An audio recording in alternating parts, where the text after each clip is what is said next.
Parashat Shemot, c'est la paracha qui commence la délivrance du peuple d'Israël. Maintenant, on doit se poser une question. Pourquoi le peuple d'Israël est descendu en Égypte? Pourquoi cette période-là est tellement puissante? Et pourquoi la délivrance commence à Parashat Shemot? Et les Shemot Bnei Israël. Première réponse, c'est que Shemot, c'est le nom. Il est écrit que le peuple d'Israël, quand ils étaient en Égypte, ils n'ont pas changé ni leur nom, ni leurs habits, ni leur langage. Pourquoi? Pour garder leur identité. Mais, après, quand ils sont devenus très très esclaves, et en effet, malheureusement, les clipotes, les mauvaises entités, ont réussi à les encapsuler. Et Pharaon, avec un nom de démon, l'ange de l'enfer, il a réussi à encapsuler le peuple d'Israël. Et maintenant, mon cher Rabbeinu, il devait les faire sortir tous. Et comment il va les faire sortir et de quoi il doit les faire sortir? Quel est le problème? Le problème était, il faut remonter à l'histoire ancienne de l'existence, de la création du monde. Et dans le début de la création du monde, Akadosh Baruch Hu avait créé un premier homme qui s'appelle Adam Blial, l'homme méchant. Et cet homme méchant-là, malheureusement, quand il était très puissant, il voulait, c'est difficile à dire, mais juste pour l'histoire, il voulait remplacer Akadosh Baruch Hu. Il voulait, lui, comme il est venu de la lumière, il pensait que lui, il peut remonter dans la lumière et devenir une puissance. La vérité est que l'univers lui appartient. À cet homme? Maintenant, cet homme-là, qu'est-ce qu'il a fait? Il a pris en otage de la lumière. De Organos? Zéa Organos Tzaddik. Il a pris en otage de la lumière. La lumière est descendue dans cet espace qui s'appelle l'univers pour créer ce monde-là dans lequel on est. Et comme la première fois de la création, ça n'a pas marché, Akadosh Baruch Hu a récupéré ces lumières, sauf quelques lumières qu'ils ont été attrapées dans les clipotes, dans les écorces, on s'appelle ça clipat noga. Il y a des lumières qui ont été encapsulées. Et maintenant, Akadosh Baruch Hu, après qu'il a rapatrié, après qu'il a rapatrié la plupart de ces lumières, maintenant il était triste. C'est pour ça qu'il est écrit à la fin de Parashat Bereshit, Vayikatsev elibo. Akadosh Baruch Hu était triste. De quoi il était triste? De ses enfants. C'est quoi la lumière? C'est les enfants d'Akadosh Baruch Hu. Il était triste que ses enfants ont été pris en otage. Par qui ils étaient pris en otage? Par son fils, le premier homme. Et dans les écritures de Kabbalah, juste pour parler en termes d'être humain, Akadosh Baruch Hu était assis et il pleurait. Pourquoi il pleurait? Parce qu'il languissait ses enfants. Il voulait récupérer ses enfants, comme une mère, Dieu nous en préserve, un attentat et quelqu'un lui prend son fils. Vous savez, au Mexique, j'ai eu des gens qui sont venus me voir de Mexique. Les gens, ils marchent dans la rue, on leur prend leurs enfants. Oui, c'est... Et après, ils demandent de l'argent. Et aujourd'hui au Mexique, comme ils ont pris beaucoup d'argent de la communauté juive, aujourd'hui au Mexique, on n'a pas le droit de négocier avec les gens qui prennent les enfants. Seulement la communauté juive a le droit de négocier avec eux. Pourquoi? Parce qu'ils prennent beaucoup d'argent. C'est comme ça. Alors vous imaginez des parents que leurs enfants ont été pris en otage. C'est affreux. On sait que d'un côté, nos enfants sont vivants, ils sont là. Mais d'un autre côté, on sait que quelqu'un est en train de les torturer. Une personne, elle peut mourir de ça. Pourquoi nous, on a ce sentiment tellement développé? Parce qu'on est à l'image d'Akadosh Baruch Hu.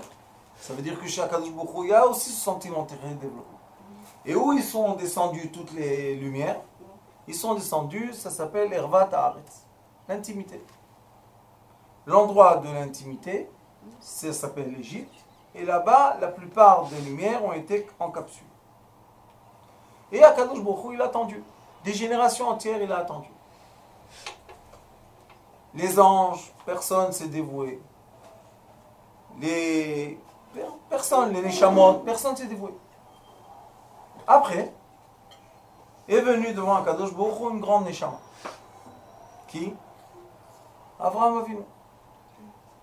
Avraham Avinu, c'est une Neshama qui est née chez qui? Chez Terach. Terach était le père d'Avraham Avinu. Il était le prêtre de l'idolâtrie, chez Nimrod. Et lui, Terach, ils ont vu, ceux qui regardent les étoiles, les astrologues, ils ont vu qu'il a fait naître un garçon qui va être plus fort que Nimrod. Et Nimrod se disait maître du monde. Pourquoi? Parce qu'il avait l'habit du premier homme. Il y a un habit que le premier homme avait, qui est parti après chez Ishmaël, de Adam. Après, il est parti chez Esav. Il y a un habit, et on dit que le Mashiach, il va avoir aussi cet habit-là sur lui. C'est de la fourrure. La peau, non? Oui. Et Terach a eu un enfant avec Avraham Avinu. Il a eu un enfant de sa femme et un enfant de son esclave, serviteur. Et ils lui ont dit, ah, tu caches un enfant qui va être contre Nimrod, tu es obligé de le sacrifier, de le tuer. Qu'est-ce qu'il a fait, Terach? Il a pris le jumeau d'Avraham Avinu, il l'a sacrifié. Et Avraham Avinu, il l'a mis dans une grotte. Il l'a enterré dans la terre, comme ça, eux, ils ne le voient pas. Et Avraham Avinu, comme il était tout seul dans la terre, il observait le monde. Et sa force d'observation l'a amené, c'est pour ça que nous on étudie, et on ne dit pas des choses comme ça dans l'air, c'est une étude, c'est une structure, l'a emmené à la reconnaissance de Dieu. Jusqu'à Avraham Avinu, les êtres humains ont arrêté la reconnaissance vis-à-vis de Dieu, ils ont eu la reconnaissance de quoi? Des anges, des démons, des forces, mais pas Dieu, pas Echad, il n'y avait pas le un, l'unique. Il y avait tel et tel et tel et tel, et ça on appelle l'idolâtrie. Et Avraham Avinu, Akadosh Baruch Hu lui a fait beaucoup d'échecs. Il lui a dit, tu vas passer cette épreuve. Et Avraham Avinu, il continue. Et encore une épreuve. Et il continue. 10 épreuves. Jusqu'à la dernière épreuve, il lui a dit, écoute, si tu veux un fils, tu dois savoir. Il lui a dit, Bema Eda Kereshena. Il lui a dit, Avraham Avinu, Akadosh Baruch Hu, tu me dis que moi, je vais hériter. Mais qui? J'ai 100 ans. Qui va venir? Il lui a dit, tu auras un fils. Mais il y a une condition. Quelle est la condition? Redou Shanim. Il va être esclave à un degré qui va perdre son identité d'être. Le peuple d'Israël est devenu tellement esclave en Égypte qu'ils ont perdu la sensibilité d'un être. C'était des animaux. Il a dit, ils seront esclaves et seulement après qu'ils vont être esclaves, ils vont sortir d'Égypte. Tu es prêt? Maintenant, imaginez un peu un homme qui a un fils. Et on lui dit, de ce fils, il y aura des milliards de gens qui vont être esclaves. On va les tuer, on va les torturer, on va les frapper. Tu es prêt de faire ça? Alors Avraham Avinu il a dit à Akadosh Baruch Hu, pourquoi? Il a dit comme ça, hein, vous allez sortir d'otage les étincelles divines que j'ai là-bas. Mes enfants en moi, je veux que toi tu les fais sortir.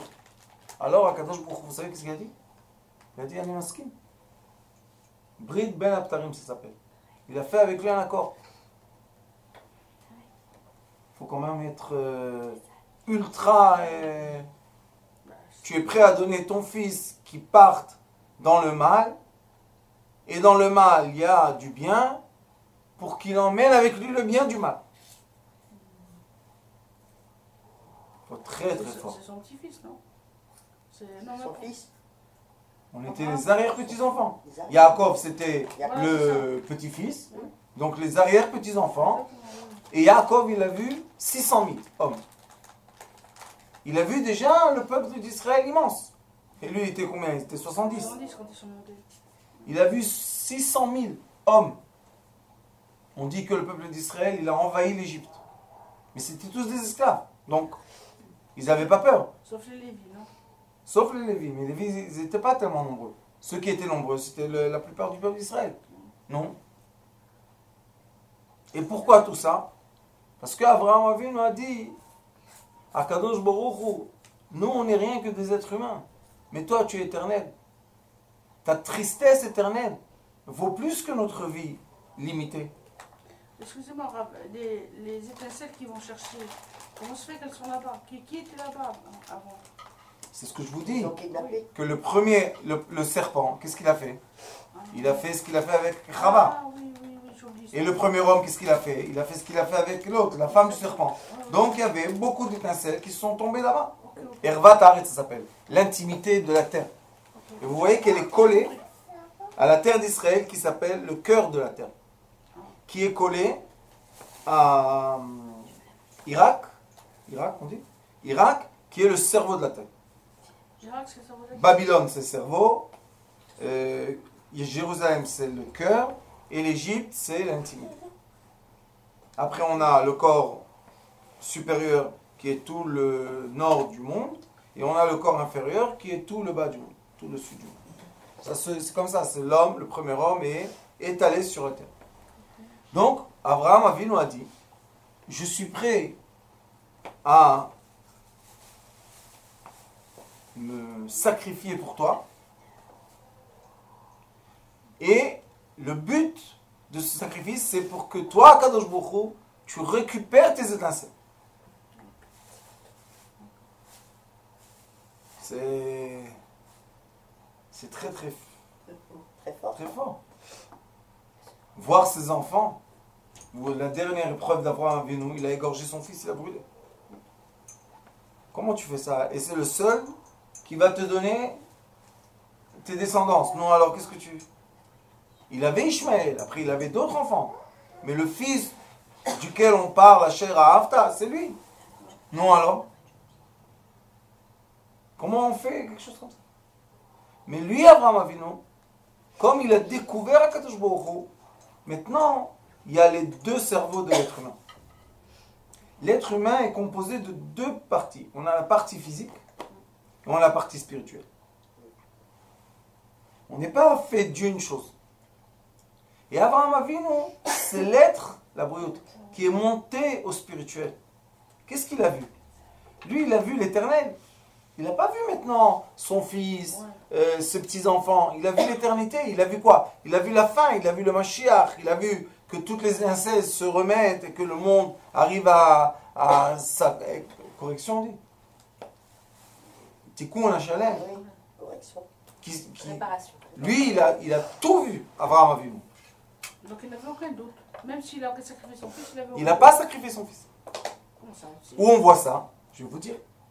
Chez Abraham Avinu, il est écrit Abraham, Abraham. Et lui, il a répondu Inéné.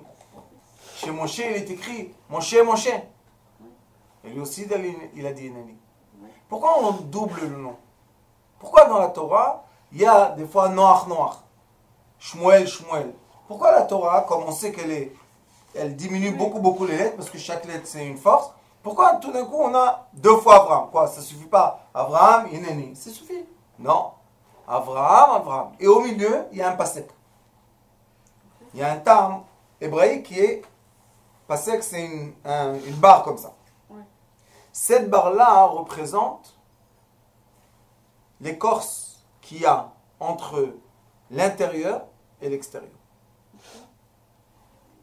Et l'être humain a aussi ces barrières-là. Il a la première barrière dans la gorge, qui sépare la tête du corps. Et il a la deuxième barrière, la diaphragme, qui sépare les membres, les poumons et le cœur, des membres de la digestion. Ceux-là sont, lui il est le plus blanc, après c'est un peu plus rose, et après ça devient rouge-noir. Donc on voit que même chez l'être humain, il y a des séparations.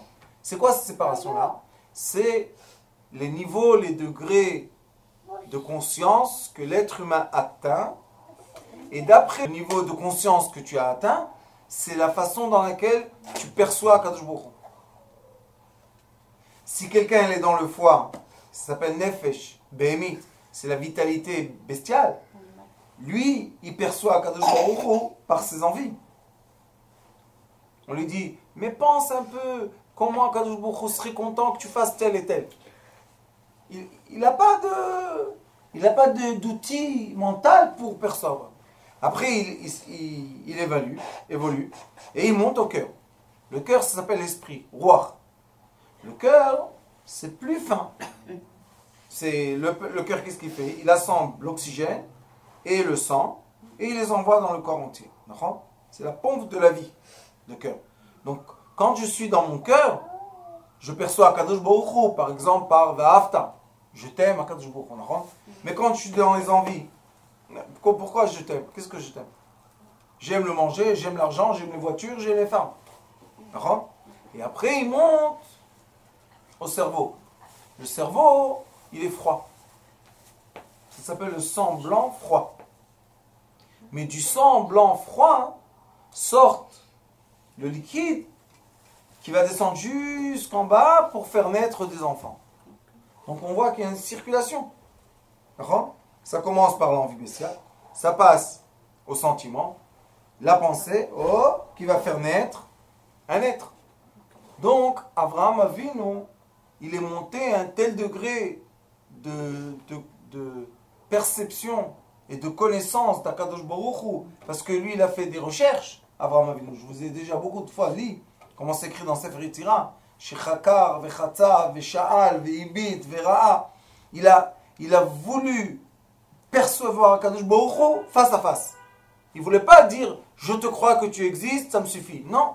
C'est pour ça qu'on dit, il y a un pasouk, quand mon cher Rabbeinu est parti, Akadosh Baruch Hu lui a dit comment je vais faire sortir ces esclaves? Il lui a dit Ve'edat ayom veshivot alocha ki Hashem ou Elokim. Juste expose-les à ma présence. C'est tout. Chacun d'eux a un petit programme dans leur tête qui vont comprendre que je suis l'Éternel qui est le plus puissant. Mais toi, juste, montre-leur qu'il y a des forces au-delà de la nature. Et ça va les réveiller. Et on a vu que Baruch Hashem, ils se sont réveillés.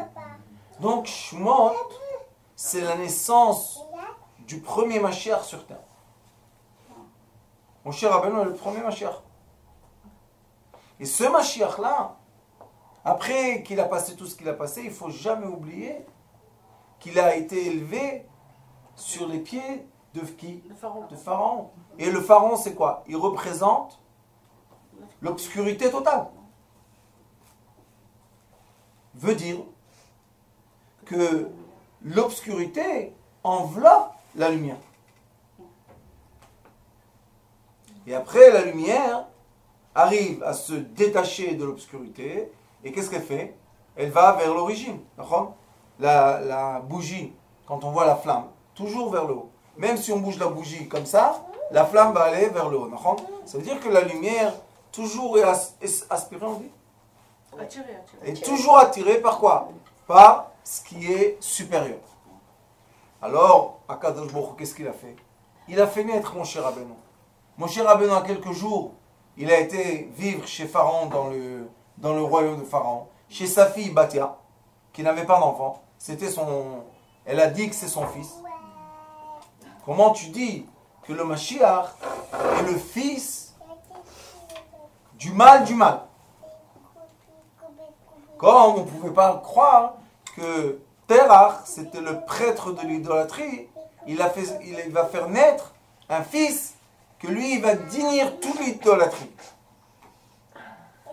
Ça, il faut comprendre que c'est la façon d'Akadosh Baruch Hu d'envoyer dans ce monde des grandes lumières pour qu'il puisse délivrer les lumières qui lui appartiennent. Ça s'appelle Nitzotzet Kedusha, ce sont les étincelles divines. Il est écrit dans le Zohar Kadosh, Parashat Mishpatim, que quand Akadosh Baruch Hu veut faire descendre dans ce monde une neshama, une âme, il est obligé de avoir l'accord, puisqu'on a dit que le royaume de l'univers appartient à l'autre, il doit avoir l'accord de lui pour faire descendre la Neshama. Maintenant, lui, le mal, quand tu vois une grande Neshama comme Moshe Rabbeinu, qu'est-ce qu'il dit? Il dit oui ou non? Il dit non. C'est pour ça qu'elle descend dans l'obscurité. Il dit non, je ne suis pas d'accord. Pourquoi? Parce que celui-là, il peut m'exterminer. On a perdu le jeu. Non. Alors, Akadosh Baruch Hu lui dit, et qu'est-ce qu'on va faire? Il lui dit, tu le fais naître chez moi. Moi, t'inquiète pas, moi je sais l'encapsuler, il est esclave à vie. Et Akadosh Baruch Hu, qu'est-ce qu'il dit? Il dit, j'accepte. Maintenant, il faut aussi comprendre. Nous, on est sur cette terre. Ce que je vous dis, c'est une conscience très élevée. De comprendre que tout ce qu'on fait, c'est pour le bien. Et tout ce qu'on est, c'est de l'amour. Et tout ce qu'on veut, c'est aider les autres. D'où on a ce petit programme. Puisqu'on est né dans un monde qui est quoi? Donne-moi et je veux, et je veux, et je veux, et pour moi, et pour moi, et pour moi. D'où, tout d'un coup, une personne, elle a la conscience de dire, pour toi, je t'aide, je t'aime, je veux. D'où ça vient ça? Il faut comprendre aussi. Les êtres humains, d'où ils ont une conscience de charité, c'est contraire à l'être humain. Où vous avez vu des animaux qui font la charité? Les animaux, chacun fait attention à lui et c'est tout. N'empêche qu'on voit des troupeaux de bêtes en Afrique. Il y a des films comme ça qu'on voit des lions attaquer un troupeau. Et tout le troupeau vient aider un du troupeau. Mais quand même, on voit que l'être humain, il a une volonté d'aide, de charité, qui est pas normale, elle n'est pas physique. Alors maintenant, on va se poser la question, d'où on a ça? Et ça, c'est Sefer Shemot. Le livre de Shemot nous dit, regardez, ça c'est le nom des...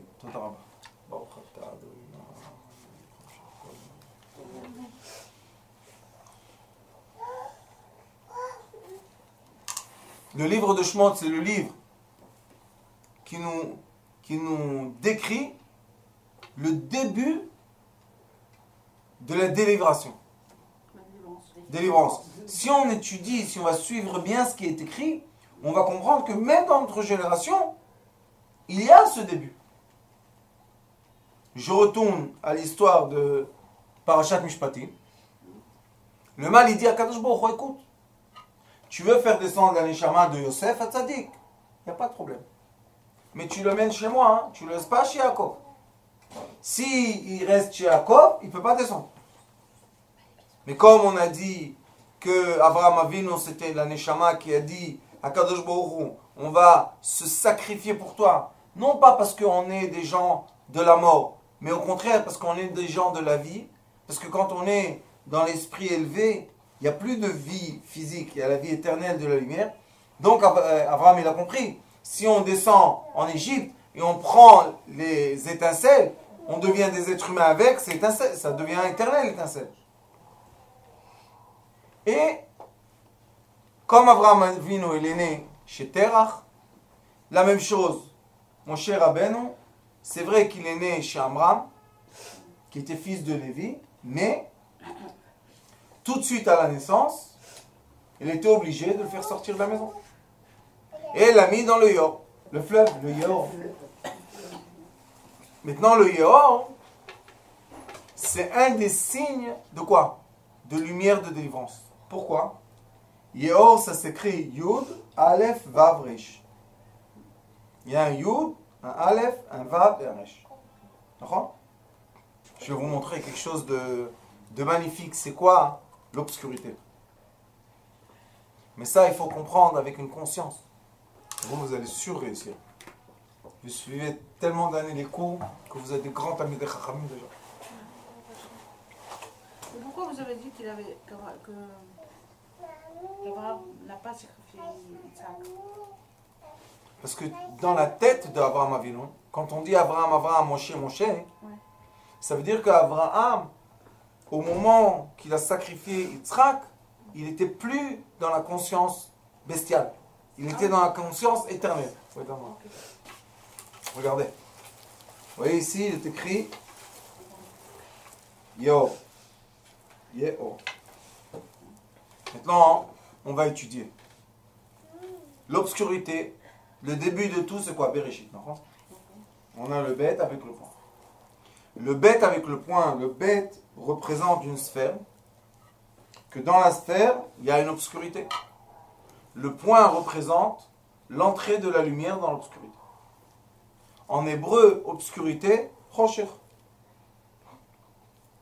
Tikkuné Hazor, le Zohar HaKadosh dit que l'obscurité habille la lumière. Ça veut dire que dans ce monde, l'obscurité encapsule la lumière, et vis-à-vis du monde supérieur, la lumière du monde supérieur encapsule l'univers. C'est-à-dire que si je sors de l'univers, je vais trouver de la lumière. Mais si je rentre intérieurement dans l'univers, qu'est-ce que je vais trouver? De la lumière. Où on a la preuve. Il y a une façon de dire que si tu m'habilles des lettres, ça veut dire que je suis les lettres avant toi. Avant le chet, il y a zain. Avant le shin, il y a resh. Avant le chaf, il y a yud. Ça nous donne le nom Razi, mon secret. En hébreu, Razi, mon secret. Mais le zain, il faut faire aleph et vav. Ça veut dire que j'ai les lettres roi. Les lettres roi, ce sont les lettres de quoi? Ori, ma lumière. Rocher, ce sont les lettres exactes. De quoi? Ma lumière. L'air. Le dessin. Vous vous rappelez que je vous ai fait un cours avec Avraham Avinu, Vayar, Vayera. Vous vous rappelez qu'on a parlé Parashat Vayera. Il s'est démontré à lui, j'ai parlé de la télétransportation, vous vous rappelez? Je vous dis que Avraham Avinu, il a vu les anges, puis après il est couru les voir. Comment on peut imaginer? Ça c'est Vayar, Vayera. Yeor, Veroi. Le Yeor, ce sont les lettres lumière. Sauf que la composition des lettres lumière Yeor, c'est que le Yud et le Aleph, ils sont avant le Vav et le Resh. Le Yud, c'est toujours Chokhmah, et Aleph, c'est toujours Keter. On a la couronne et la sagesse, ouais. Donc, on peut transformer l'obscurité en lumière. Et la lumière se manifeste dans beaucoup de formes. Dans l'air, dans le dessin, dans la perception. Il y a beaucoup de façons dans lesquelles la lumière était cachée dans l'obscurité. Qui est où? Dans dans l'espace vide qu'il y a dans le bête. C'est pour ça que ce camé-là, quand on le met quelque part, il transforme les énergies. Il y a des gens qui ressentent vraiment dans leur maison que tout est obscur. Qu'il y a des énergies, tout ne va pas. Tout se casse, tout tombe. Les gens, on prend ça et ça transforme l'énergie. Qu'est-ce que ça fait? Ça sort. C'est pas que ça sort. Ça transforme l'obscurité en lumière. Ça tourne, quoi. Ça tourne, ça fait tourner. Oui, pourquoi? Parce que les lettres bougent.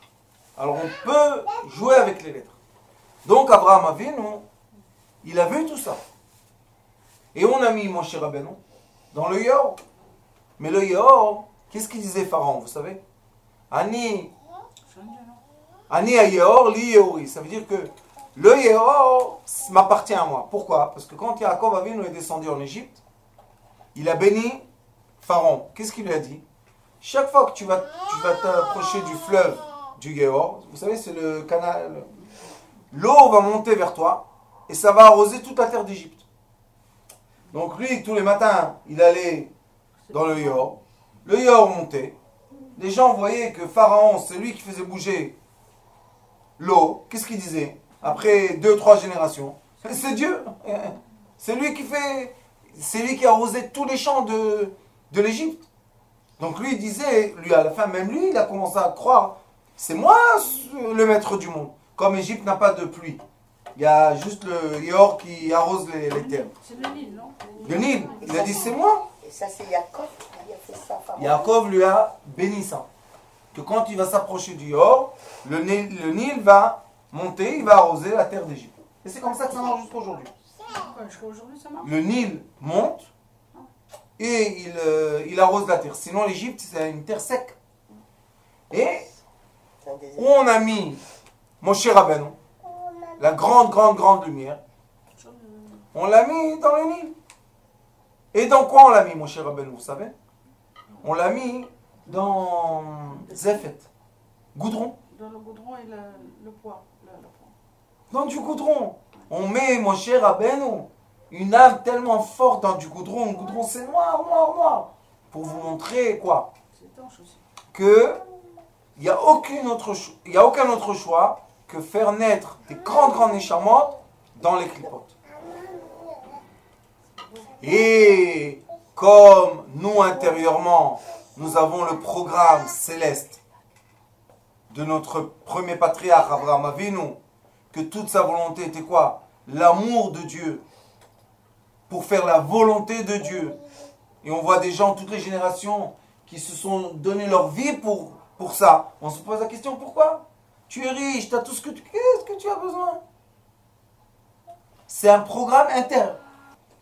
Parallèlement, cette paracha, on voit que mon cher Rabbeinu va dans le mont Sinaï, et il voit le buisson ardent se brûler et ne brûle pas. Il regarde comme ça et dit, d'où il y a un arbre, un buisson qui ne se consomme pas, comment ça se fait? Alors Akadosh Baruch Hu lui a dit, Moshe, 2 fois Moshe. Pourquoi? Il a dit, Moshe terrien, Moshe céleste. Il a dit, Moshe Rabbeinu, oui Akadosh Baruch Hu, maître du monde, où tu es? Il a dit, tu as vu ça? Il a dit, oui. Il a dit, c'est seulement toi qui peux voir ça. Il a dit, je te montre le secret de l'âme d'Abraham Avinu, qui est prête pour moi de se faire brûler dans ce monde matière, mais d'exister éternellement dans le monde spirituel. Ça, ce sont les forces internes de l'être humain. Et chaque fois qu'un être humain a des épreuves, la plupart des gens retrouvent dans leur force intérieure, ils retrouvent quoi? Le message divin. Qu'est-ce que tu as maintenant? Message divin? Qui message divin? Quelqu'un il est en Russie. Qu'est-ce que tu t'en fous? Divin, pas divin. Donne-moi de l'argent, laisse-moi vivre. Non. Non. On va le punir parce qu'il est juif. Oui, il va être puni. Qu'est-ce que de juif? Qu'est-ce qu'il y a de juif en lui? Il n'a jamais fait ni les fêtes, ni Shabbat, ni... Même circoncisé, il n'est même pas. Alors, qu'est-ce que tu es juif? Il y a la voix d'Abraham Avinu, la gêne, qui passe de génération en génération. Abraham Avinu, vous savez qu'est-ce qu'il dit à ses enfants?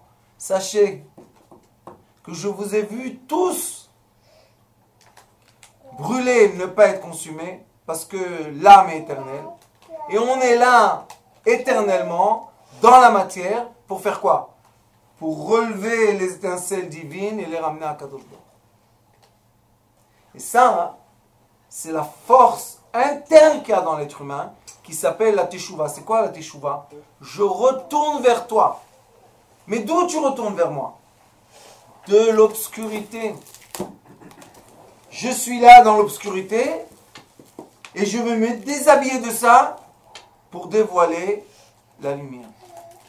Et quand une personne, Baruch Hashem, se déshabille de la conscience matière et rentre dans la conscience spirituelle, maintenant, la façon d'être est complètement différente. Aujourd'hui, une dame est venue me voir. Baruch Hashem, je m'occupe de sa fille, ça fait, je crois, 5 ans peut-être. Toutes les semaines.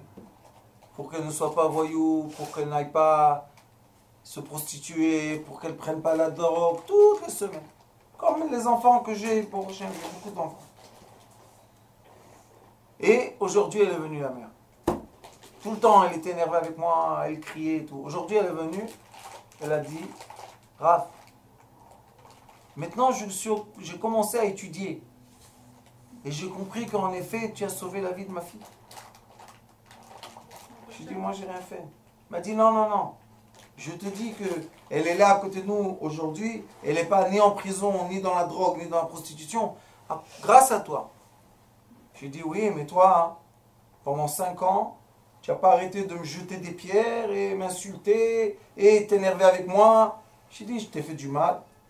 Elle me disait, dis-moi, la vérité, ça t'a pas l'air suspect qu'un rave donne de l'argent à une petite fille? C'est pas suspect pour toi? Qu'est-ce que tu voulais d'elle exactement? J'ai dit exactement ce que toi tu voulais pas d'elle. J'ai dit, pourquoi toi tu as des mauvaises pensées? Peut-être moi j'avais des bonnes pensées.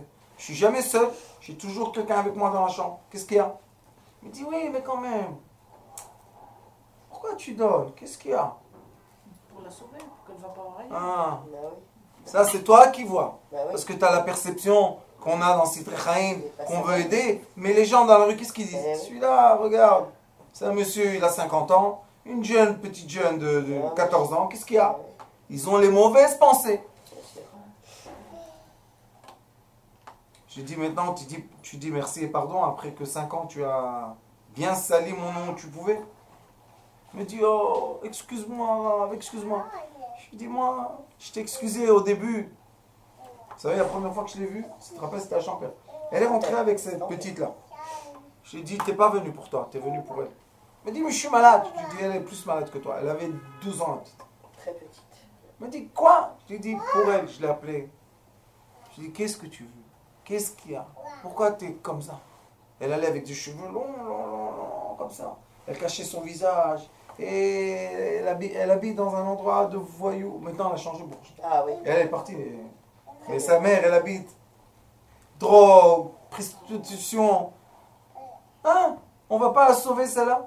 Et elle, comme elle est née dans l'obscurité, et elle a vu qu'avec l'amour, on peut la faire sortir vers la lumière. Après elle, c'est elle qui va faire sortir le prochain et le prochain. Et ça, c'est le déroulement de délivrance. De quoi? Des lumières encapsulées dans l'obscurité. Maintenant, j'ai fait quelque chose de nouveau, Baruch Hashem, grâce à Dieu. J'ai été voir mes voyous samedi soir et je leur ai dit que ça fait déjà 6 ans qu'on est ensemble. Et il est temps qu'ils évoluent un peu. Je ne suis pas contre travailler toute la vie prise unique.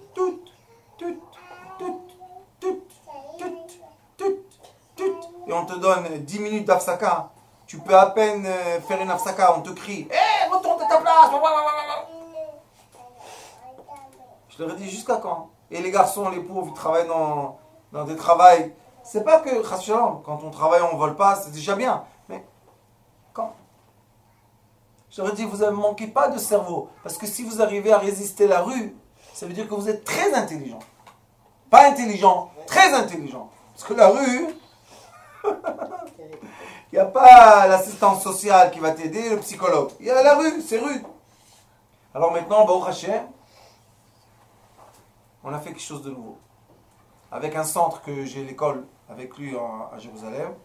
Et lui, là-bas, il représente une université ouverte en Israël, ça s'appelle l'université ouverte. Et maintenant, on va leur donner l'occasion de faire des études. Wow. Magnifique. Vous savez combien s'inscrivent? J'ai une jeune qui m'a dit, il y a quelques années, elle m'a dit, Rav, qu'est-ce que je vais faire de ma vie et tout? Elle est toute piercing, tatouage et tout. J'ai dit, va étudier. Qu'est-ce que tu veux? Elle est dans la rue, être prostituée, tu veux? J'ai dit, mais moi, comment je vais étudier? Qui va me recevoir? Elle a lutté et maintenant elle est architecte. 4 ans après, architecte. J'en ai un autre, ingénieur en électricité, j'en ai un autre. Et je leur ai dit, maintenant, on va faire sortir la lumière qui est en vous. Parce que quand ils avaient 16 ans, ils s'en foutaient des études. Mais sachez une chose, que quand eux, ils vont recevoir leur valeur, ils vont prendre avec eux l'étincelle qu'ils ont captée dans l'obscurité, ils vont la faire monter vers l'éternel, vers l'infini. Et ça, c'est ce que mon cher Rabbeinu Akadosh Baruch Hu lui a dit. Tu vas aller parler avec mes esclaves, mes enfants esclaves, et tu vas leur dire, vous êtes fils d'Abraham, Yitzhak et Jacob, et vous méritez le summum de la création, qui est quoi? Mont Sinaï, recevoir la Torah. Vous méritez. Comment nous? Il y a des peuples qui étaient instruits, les pharaons étaient très très intelligents, il y avait des peuples sur terre. Quoi, ces esclaves-là? Oui, vous savez pourquoi? Parce que eux, ils ont accepté d'être massacrés. Des générations. Vous savez pourquoi on est sorti d'Égypte? Parce que Pharaon, quand il a vu qu'il commence à parler de délivrance et tout, il a dit, ils ont du temps à penser cela. Allez, on va pas leur donner les tiges. Et vous savez qu'est-ce qu'il leur disait? Si tu n'as pas fini aujourd'hui tout ce que tu devais faire comme travail de briques, eh bien la nuit, on prend tes enfants et on les met à la place des briques dans les pyramides. Et vous savez qu'est-ce qu'il y a eu? Personne n'a rien dit. Des mères, des pères. Ils arrivent la nuit à la maison, ils disent, toi tu as manqué 2 briques aujourd'hui, on emmène 2 enfants. Toi tu en... Et personne ne disait rien. Ils sont arrivés à un esclavage qui ne ressentaient même plus la perte de leurs enfants. On est arrivé exactement au même degré aujourd'hui. Jusqu'à qu'il y a eu une mère qui a crié. Elle a crié.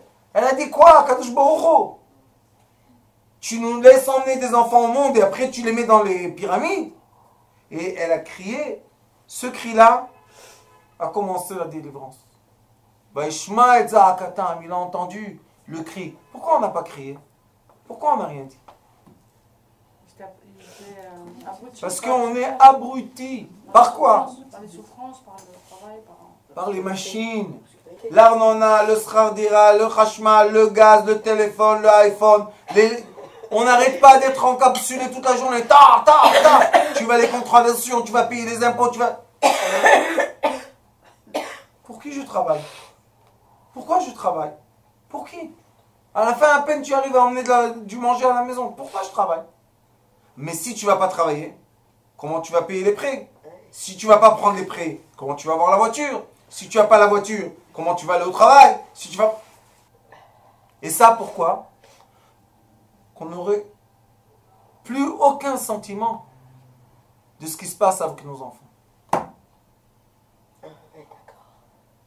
C'est pour ça qu'ils font ça. C'est pour ça que la machine est tellement forte. Les gens, des parents emmenaient des enfants au monde et ils les perdent. Devant leurs yeux, des filles. Vous savez, j'étais à Tel Aviv dimanche. Et j'ai dit à Alexandre, je lui ai dit, Alexandre, dis-moi, ces gens-là dans la rue, ils ont ni père ni mère. D'où ils sont nés? Ils sont nés d'un père et d'une mère, non? Alors comment ils se négligent tellement? Parce que le père et la mère, ils sont dans l'obscurité de quoi? De la survie.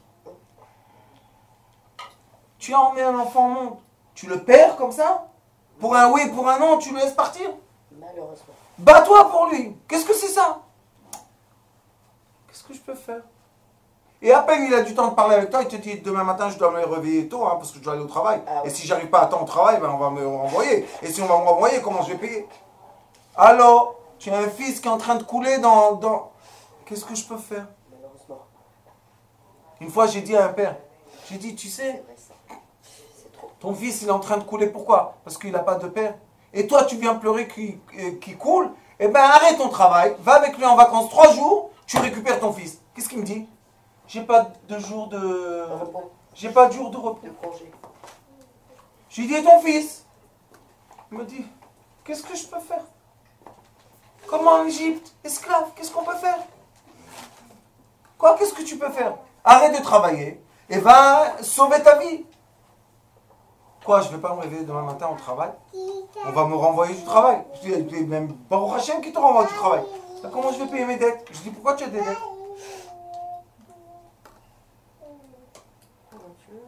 Il faut savoir, on est exactement dans le même moment. Malheureusement. On vit dans ce monde. Mes parents à moi, ils se battaient pour leurs enfants. C'est vrai. Ma génération, ça y est, Les enfants partent en cacahuète. Qu'est-ce que je vais faire? Qu'est-ce que j'ai été? J'ai dit quoi? Petite sac. Comment je vais faire? Quoi? Comment tu vas faire? T'as un enfant en train de mourir devant tes yeux. Ne pas laisser se faire des choses comme ça. Et ça s'appelle l'âme d'Abraham Avinu. C'est une âme qui dit non, on ne va pas perdre nos enfants comme ça dans la main du rien. Et ceux qui luttent pour leurs enfants, eh ben c'est eux qui vont faire sortir les lumières d'Égypte. Mais ceux qui ne luttent pas pour leurs enfants, vous savez qu'en Égypte, il y en a 80% qui sont restés là-bas. Ils ont dit on est très très bien esclaves, laisse-nous tranquilles, tout va bien. On te prend tes enfants dans les pyramides. Eh ben on prend les enfants dans les pyramides, qu'est-ce qu'il y a?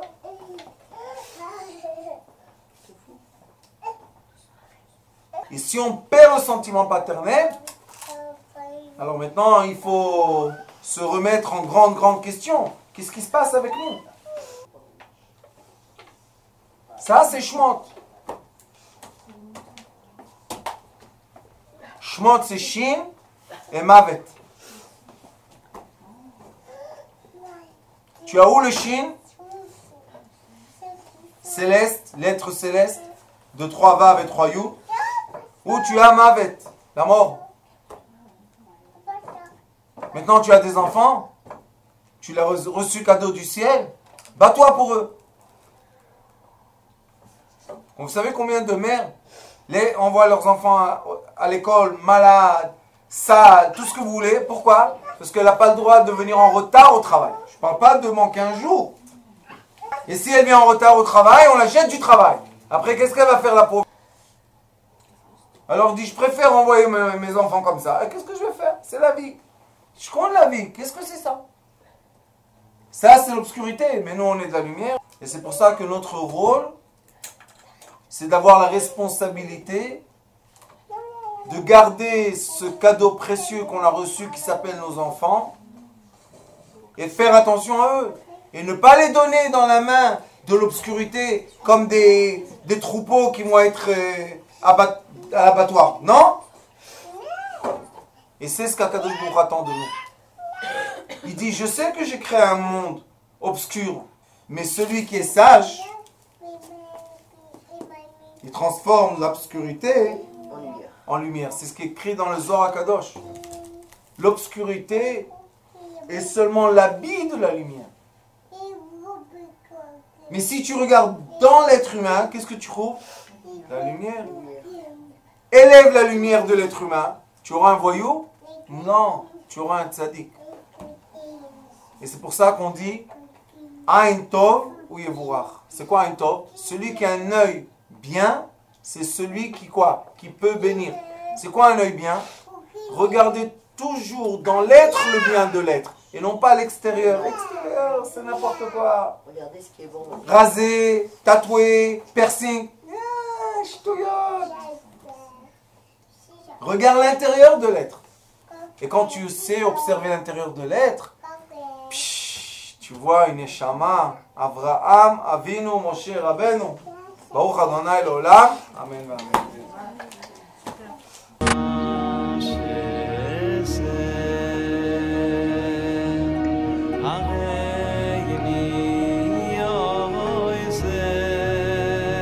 הוא היה אומר לי, בבית שלי יש מלאכים, לא רוצה לצאת מהבית.